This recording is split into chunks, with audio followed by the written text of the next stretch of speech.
ಕಾಯಕವೇ ಕೈಲಾಸ ಅಂದರೂ ಬಸವ, ಅದರಂತೆ ನಡೆದರೂ ನಡೆದಾಡೋ ದೈವ.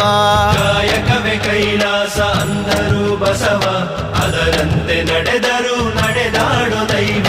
ಸಿದ್ಧಗಂಗಾ ಕ್ಷೇತ್ರವೇ ಪೂಜ್ಯರ ಉಸಿರು, ಪ್ರತಿ ಕಲ್ಲು ಹೇಳುತ್ತಿವೆ ಬುದ್ಧಿಯ ಹೆಸರು. ಸಿದ್ಧಗಂಗಾ ಕ್ಷೇತ್ರವೇ ಪೂಜ್ಯರ ಉಸಿರು, ಪ್ರತಿ ಕಲ್ಲು ಹೇಳುತ್ತಿವೆ ಬುದ್ಧಿಯ ಹೆಸರು. ಕಾಯಕವೇ ಕೈಲಾಸ ಅಂದರೂ ಬಸವ, ಅದರಂತೆ ನಡೆದರೂ ನಡೆದಾಡೋ ದೈವ. ಕಾಯಕವೇ ಕೈಲಾಸ ಅಂದರೂ ಬಸವ, ಅದರಂತೆ ನಡೆದರೂ ನಡೆದಾಡೋ ದೈವ.